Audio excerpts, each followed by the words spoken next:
नीमच इस वक्त हम आपको एक अपडेट देने जा रहे हैं नगर पालिका अध्यक्ष की कुर्सी को लेकर। नीमच नगर पालिका अध्यक्ष पर स्वाति चोपड़ा काबिज हो चुकी है।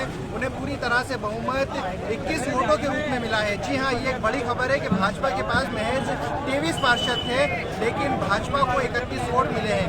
कांग्रेस के खेमे के जो 5 पार्षद थे उन्होंने भी अपना मत भाजपा की अधिकृत प्रत्याशी स्वाति चोपड़ा के पक्ष में डाला है, तो वहीं निर्दलीयों ने भी अपना जो विश्वास है वो भाजपा के पक्ष में जताया है। आप देख सकते हैं कि यहाँ पर किस तरह का जश्न का माहौल है। भाजपा द्वारा अपना परचम लहराया जा रहा है। जो यहाँ से एक बड़ी खबर है कांग्रेस के लिए एक बड़ी खबर है। भाजपा के जो 5 पार्षद है वे उनके कब्जे में है, लेकिन यहाँ पर जो उल्टे 5 पार्षद कांग्रेस के चले गए हैं।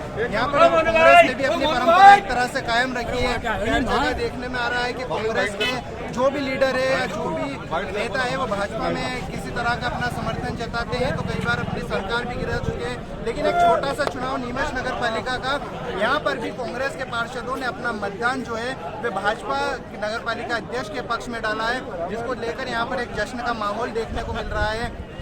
पूरी तरीके से अब उपाध्यक्ष पद के लिए वोटिंग जारी है और उपाध्यक्ष पद के लिए जो सबसे बड़ा नाम है वो दारा सिंह का उभर कर सामने आ रहा है। अब देखना होगा कि किस तरह की वोटिंग होगी। और कांग्रेस में पूरी तरह से मायूसी की लहर है। पहली बार ऐसा हुआ था इतने सालों के बाद कि कांग्रेस ने 7 से 14 सीट पर एक महारत हासिल की थी, जीत हासिल की थी, लेकिन कांग्रेस के 5 पार्षदों ने अपना जो मतदान है वे भाजपा के पक्ष में कर दिया है। ये इस वक्त की सबसे बड़ी खबर है। मेरे सहयोगी अमन के साथ में तबरेज़ अखबार। नगर के पार्षद भाई और बहनों ने जो आज बहन स्वाति गौरव चोपड़ा को नगर पालिका का अध्यक्ष बनाया है और एक ने 31 वोट देकर और उनको विजयश्री दिलवाई है, इसके लिए मैं बधाई देता हूं, धन्यवाद देता हूं।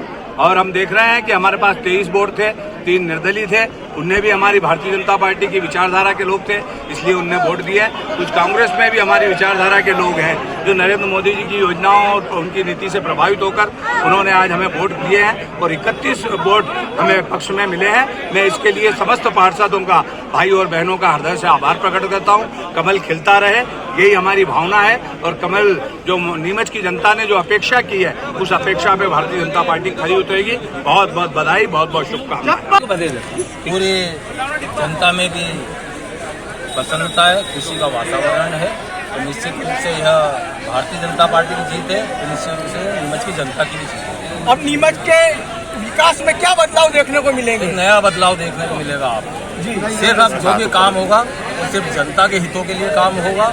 जनता को कोई किसी प्रकार की अब परेशानी नहीं आएगी, ऐसा मैं आप सबसे वादा। सर, भारतीय जनता पार्टी के 23 पार्षद थे मात्र और आपको 31 वोट मिले, क्या गणित रही सर? गणित का खेल सीधा सीधा है कि जो नीमच की जनता ने विश्वास भारतीय जनता पार्टी के ऊपर किया है और आप देख रहे हैं कि पूरे देश में मोदी जी के ऊपर विश्वास कर रही जनता। हमारे प्रदेश में देखो तो मुख्यमंत्री जी शिवराज सिंह जी पे और भारतीय जनता पार्टी पे जनता विश्वास कर रही है, तो यह जनता की विश्वास के साथ साथ कहीं ऐसा लग रहा है कि विपक्षी पार्टियां भी भारतीय जनता पार्टी के ऊपर विश्वास व्यक्त कर रही है और हमको उसी कारण ये सब हमारे को वोट मिले। शांति जनता के लिए इस अवसर पे कोई खास पैगाम? बिल्कुल, जनता से यही है कि जनता का भी सहयोग निश्चित रूप से हमको चाहिएगा, क्योंकि हम कितना भी कुछ कर लें बिना जनता के कुछ भी नहीं कर सकते।